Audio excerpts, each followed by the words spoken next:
हमारे देश के अंदर माता पिता को भगवान का दर्जा दिया जाता है, भगवान के तुल्य माना जाता है। कहते हैं कि हर घर के अंदर भगवान प्रत्यक्ष रूप से नहीं रह सकता, इसीलिए उन्होंने माता पिता का रिश्ता बनाया है। लेकिन दुर्भाग्यवश आज ये कहना पड़ रहा है कि उसी देश के अंदर, जिस देश के अंदर माता पिता को भगवान माना जाता है, उसी देश के अंदर माता पिता के जीवित होने के बावजूद भी कुछ बच्चों का कहना है इससे अच्छा तो होता कि हम अनाथ होते या फिर हम होते ही नहीं। क्षमा करें, मैं हूँ शोभा भाटी।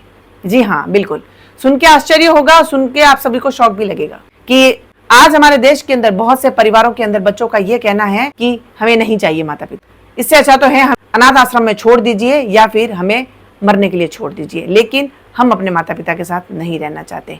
और ये बात तो नौजवान नहीं, कुछ मासूम बच्चे कह रहे हैं जिनकी उम्र 4-5 साल या 7-8 साल है।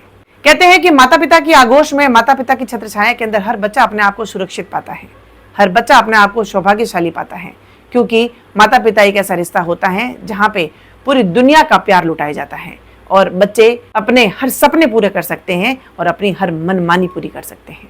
लेकिन आज के इस भागम भाग भरी जिंदगी के अंदर, इस प्रतिस्पर्धा भरी जिंदगी के अंदर कुछ माता पिता ऐसी होड़ में दौड़ पड़े हैं कि उन्होंने अपने बच्चों से अपना बचपन ही छीन लिया है। आज भारतवर्ष के कुछ माता पिता के पास में पैसा है, पावर है, शक्ति है, सुख सुविधाएं हैं, जिसके तले वो अपने बच्चों की जिंदगियां रोनना चाहते हैं। वो अपने ही बच्चों से अपना बचपन छीन रहे हैं और सिर्फ समाज में कुछ स्टेटस के लिए या फिर अपनी खुशी के लिए। कुछ घरों के अंदर माता पिता वो सपने अपने बच्चों पे थोपना चाहते हैं जो सपने अपनी जिंदगी में वो लोग हासिल न कर पाए।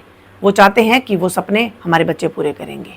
बिल्कुल, हर माता पिता का सपना होता है कि कुछ सपने जो अधूरे रह जाते हैं वो उनकी औलाद पूरा करे या उनकी संतान पूरा करे। लेकिन इसका मतलब ये नहीं कि आप माता पिता की रिश्तों के आड़ के अंदर उन बच्चों पे ऐसी प्रताड़ना करें, ऐसी यातनाएं दें, वो मरने पे मजबूर हो जाए या फिर अपने आप को अनाथ कहने के लिए मजबूर हो जाए।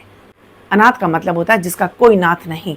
नाथ का मतलब होता है प्रभु या ईश्वर, यानी अनाथ जिसका कोई नाथ नहीं, यानी माता पिता को यहाँ पर भगवान का दर्जा दिया जा रहा है। और कैसे कोई भगवान अपनी ही संतान को इतना दुख दे सकता है? लेकिन ये सच है। इंग्लिश में कहे तो टॉक्सिक पेरेंट्स आज हमारे समाज के अंदर पहले कुछ थे और आज बहुत पेरेंट्स ऐसे हो गए हैं जो अपनी मनमानी के तले अपने बच्चों की जिंदगियां रौंद रहे हैं या बचपन छीन रहे हैं।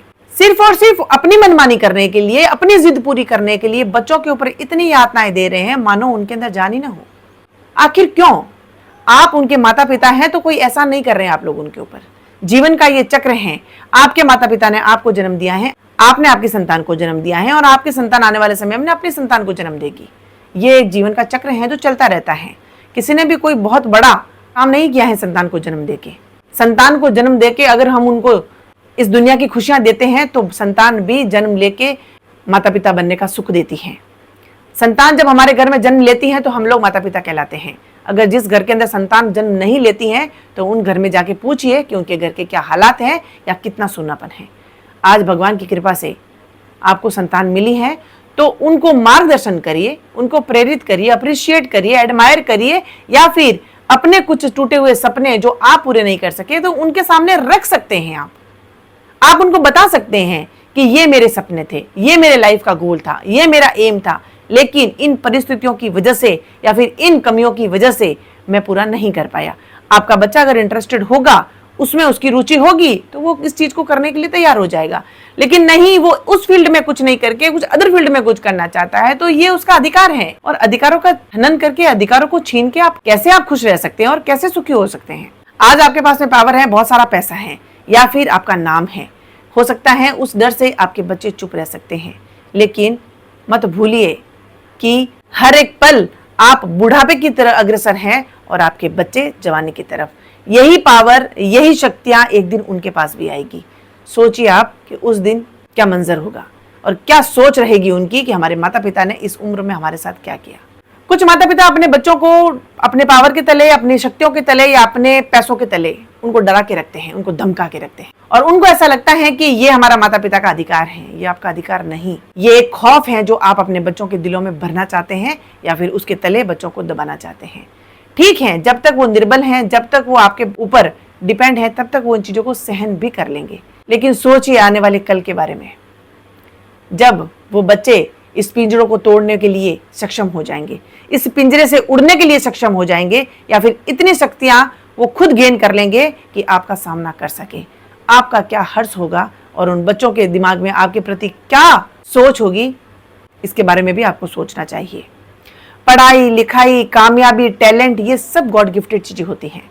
बच्चों को बिल्कुल प्रेरित करिए, समझाइए उन चीजों को। अगर गलत रास्ते पे जा रहे हैं, एक थप्पड़ भी मारना पड़े तो उसमें कोई गलत नहीं है। ये हर माता पिता अपने बच्चों की भलाई के लिए करते हैं। लेकिन टॉक्सिक पेरेंट बनना, उनको यातनाएं देना, उनको प्रताड़ना देना और उनको बार बार ये समझाना हम लोग तुम्हारे ऊपर एहसान कर रहे हैं, ये गलती करके अपने जीवन के लिए नरक के द्वार मत खोलिए। ये जीवन चक्र है, कौन कहाँ रुका है? कोई नहीं रुका है। समय का पहिया चलता रहता है। आज आपके बच्चों का बचपन है, कल लड़कपन होगा और परसों जवानी होगी। और जवानी में कितना जोर होता है ये आप भी भली भांति जानते हैं। हमारे बड़े बुजुर्ग हमें समझा के गए हैं, डर में और मान सम्मान में रात दिन का अंतर होता है। लेकिन कुछ नादान पेरेंट्स अपने शक्तियों की और रिश्तों की आड़ में भूल जाते हैं कि डर में और मान सम्मान में कुछ फर्क भी होता है। वो आज इस खौफ को, इस डर को ही मान सम्मान समझ रहे हैं। यह आपकी सबसे बड़ी भूल है। डर तो हिटलर ने भी फैलाया था। शक्तिशाली हिटलर भी था, शक्तिशाली पृथ्वीराज चौहान भी थे, महाराणा प्रताप भी थे। पावर में वो भी था, पावर में ये भी थे। लेकिन सोचिए आप, सही जगह पे सही शक्तियों का प्रयोग करके, उपयोग करके आज किसने क्या कमाया? आज हिटलर के पास में जो शक्तियां थी, जो पैसा था, जो पावर थी, उसने उससे सिर्फ और सिर्फ खौफ कमाया, डर कमाया, जिसकी आज कोई वैल्यू नहीं है। कोई भी, एक छोटा सा बच्चा भी आज हिटलर नहीं बनना चाहता।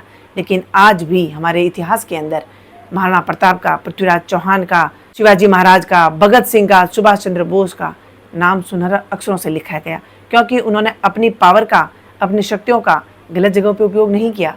उन्होंने अपनी पावर से, अपनी शक्तियों से लोगों का प्यार कमाया, मान सम्मान कमाया, इज्जत कमाई, जिसके बदले आज भी उनका नाम इतिहास के पन्नों में लिया जाता है, या फिर आज भी हमारे समाज में उनका नाम लेके बच्चों को प्रेरित किया जाता है। ये आपके हाथ में है कि आपको क्या कमाना है, मान सम्मान या डर।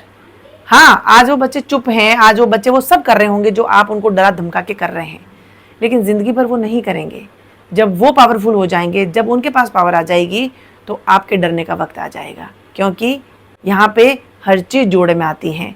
सुख है तो दुख भी आएगा, और दुख है तो सुख भी आएगा। दिन है तो रात भी होगी, और रात है तो दिन भी होगा। आज आपके अच्छे दिन हैं तो आप अपने बुरे दिन की व्यवस्था मत करिए, क्योंकि आज जिस तरीके से आप उनके होठों के ऊपर उंगली रख के चुप रहना सिखा रहे हैं, घुट घुट के जीना सिखा रहे हैं, वो दिन दूर नहीं जब वो आपकी उंगली पकड़ के वृद्धाश्रम का रास्ता दिखा देंगे और उंगली पकड़ के छोड़ के आएंगे, क्योंकि वो कहेंगे आपके लिए सही जगह यहीं पे है, क्योंकि आपने यही तो कमाया, अलगाव। हमेशा उन बच्चों को आपके दिल से, आपके प्यार से दूर रखा, तो वो आपको करीब कैसे रखेंगे और क्यों रखेंगे? क्योंकि प्रकृति का नियम पता है ना, जो दिया है वही दुगना होकर लौटेगा। आज आपने उनके ऊपर 10 यातनाएं की हैं, तो आने वाले समय में 100 लौट के आएगी। और सामना कर पाओ तो कर लेना, वरना आज भी वक्त है। आपकी वो संतान है, आपकी प्रॉपर्टी या जागीर नहीं, या आपकी संपत्ति नहीं, जिसके ऊपर आप जैसा चाहो वैसा अत्याचार कर सको या यातनाएं कर सको। वो आपकी संतान है, आपका अंश है, आपकी औलाद है। उसके ऊपर जितना लुटा सके प्यार लुटाओ, ताकि आने वाले कल में आपको वो दुगना करके देंगे। और ये तो एक गॉड गिफ्टेड होते हैं, संतान गॉड गिफ्टेड होती है। भगवान हर एक इंसान को एक ऐसा गिफ्ट देके भेजता है, जिस गिफ्ट के बदौलत वो अपना नाम इस दुनिया में करता है। आपके बच्चों के अंदर भी भगवान ने वो शक्तियाँ, वो गिफ्ट दे दिया है। बस आपका काम है उसको निखारना, उसको प्रेरित करना और उसको आगे बढ़ने के लिए हमेशा एडमायर करना। हमारे देश के अंदर माता पिता को भगवान का दर्जा दिया जाता है, और आप ऐसे कुकर्म करके, आप ऐसे अत्याचार करके अपने आप को राक्षस घोषित मत करिए और मत दानव बनिए। मानव हैं तो मानव बन के रहिए, ताकि आपके बच्चे अपने दिलों में आपके लिए घर बना सके और अपने घरों में आपके लिए जगह बना सके।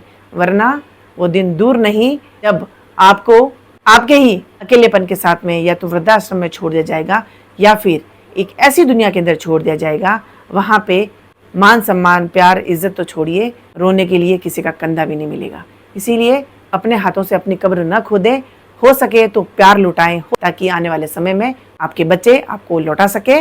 आप भी माता पिता के रूप में आपके बच्चे के लिए देवता समान है, ये बात आपके बच्चे समाज में सिर उठा के कह सके।